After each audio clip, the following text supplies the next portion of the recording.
First story, The Whispering Pines. It was supposed to be a weekend getaway, a quick escape from the noise of the city.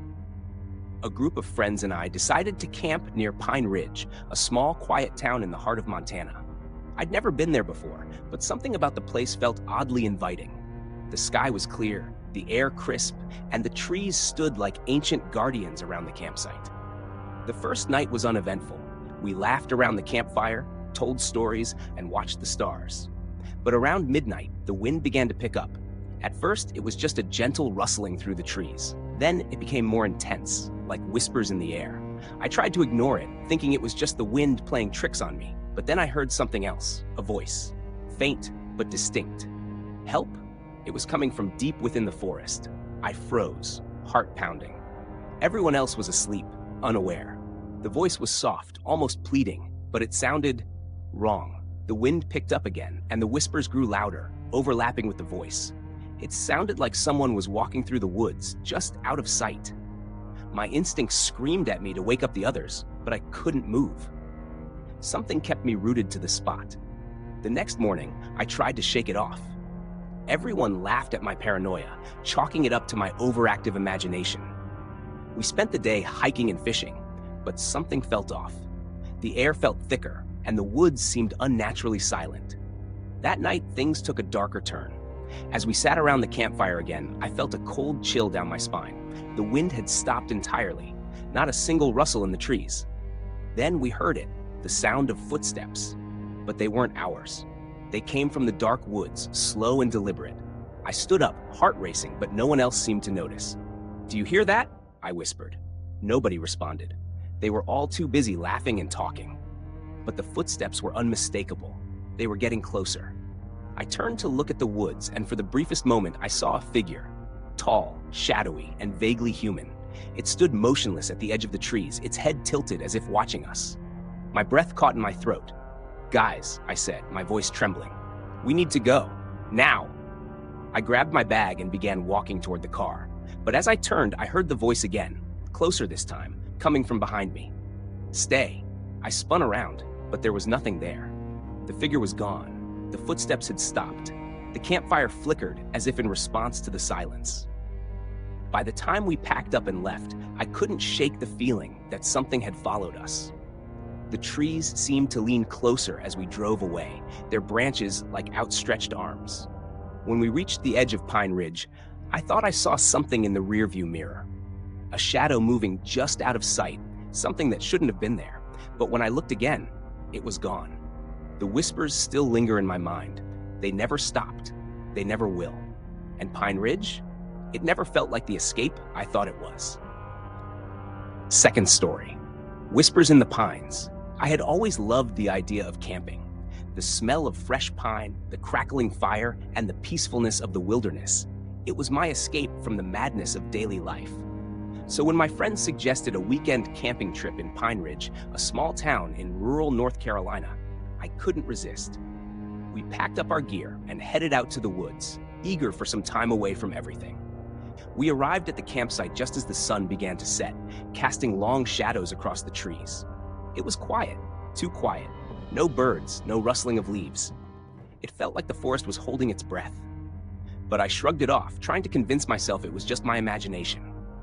We set up camp, built a fire, and shared stories around the flames. As the night wore on, the air grew colder and the wind started to pick up. It wasn't the usual gentle breeze I was used to. This wind felt wrong. It was unnerving, almost as if it was whispering.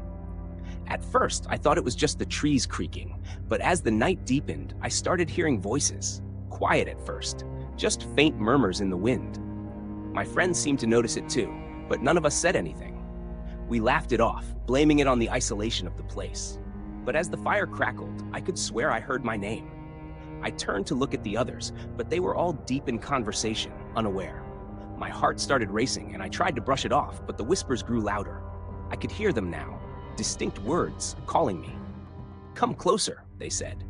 I got up from the campfire, drawn by an invisible force. The wind howled through the trees, pushing me forward, as if urging me to follow it. I stumbled through the pines, my breath coming in short gasps, the whispers growing louder with each step. Then, through the trees, I saw something, shadows moving between the trunks. Not human shapes, not animals, something wrong. It was as if the forest itself was alive, twisting and bending around me. I wanted to run, but my legs wouldn't move. My feet felt like they were sinking into the ground, the dirt swallowing them whole. Suddenly, the whispers stopped. Silence. It was the kind of silence that presses in on you, suffocating. I could feel something watching me, something lurking just beyond my sight. I tried to scream, but no sound came out. I was trapped in the woods, unable to escape, unable to even move. The shadows began to take form. Eyes, dozens of them, glowing in the darkness, staring at me with an intensity that made my skin crawl. They were everywhere, closing in, surrounding me. I tried to scream again, but the air was thick like it was being choked out of me. Then, as quickly as it had all started, the forest was silent again. The shadows were gone. The whispers were gone. But I wasn't alone anymore. I found myself back at the campfire, my friends sitting around it as though nothing had happened. They looked at me with concern as I stumbled back into the circle. "Where did you go?" one of them asked. I didn't have an answer. I couldn't explain what had happened. All I knew was that something in those woods had followed me back. Something that would never leave. I tried to shake it off, but those eyes were still watching me, hidden in the darkness of the trees. I never went camping again, and every time I hear the wind howling, I hear the whispers calling me back. Third story, Whispers in Pine Hollow. It was supposed to be the perfect weekend, a camping trip in the woods of Pine Hollow, just a few hours outside of Chicago. My friends Claire and Jason had been planning it for weeks. The air was fresh, the sky clear, and the scent of pine trees filled the air. We set up our tents near the edge of a secluded lake, surrounded by towering trees that seemed to close in on us as the sun began to set. The first night was quiet, too quiet. We laughed, shared stories, and roasted marshmallows over the campfire. The shadows of the trees stretched across the ground, casting eerie shapes. But it wasn't the shadows that unsettled me. It was the silence. There were no animals, no birds, not even the rustling of leaves. It was as if the entire forest was holding its breath. Around midnight, Claire went to sleep, but I couldn't. I felt watched. Every rustle of the wind in the trees sent chills down my spine.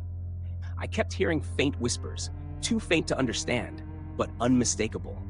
I told myself it was the wind, maybe the trees rubbing together, but deep down, I knew something was wrong. Jason must have noticed my unease because he suggested we take a walk to clear our heads. We walked along the edge of the lake, the moonlight casting a pale glow on the water. That's when I heard it, a soft voice, as if someone was right behind me, whispering my name.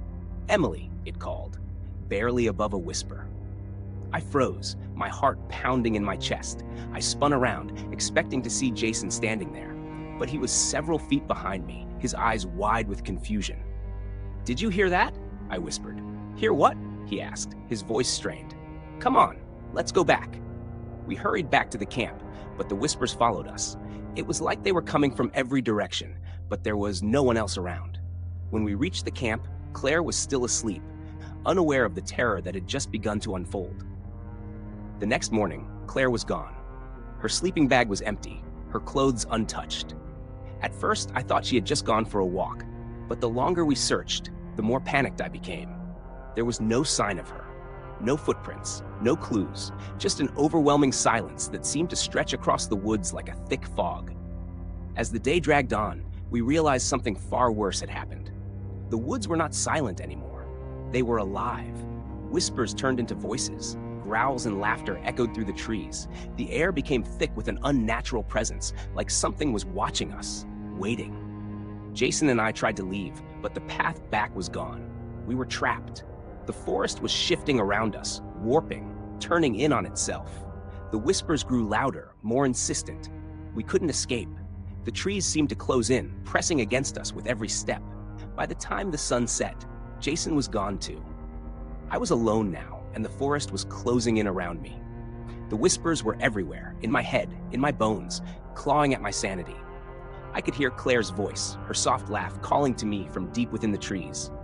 But I knew the truth. The woods of Pine Hollow had taken them both. And now it was my turn. The whispers had stopped. There was nothing but silence now, but I could feel them.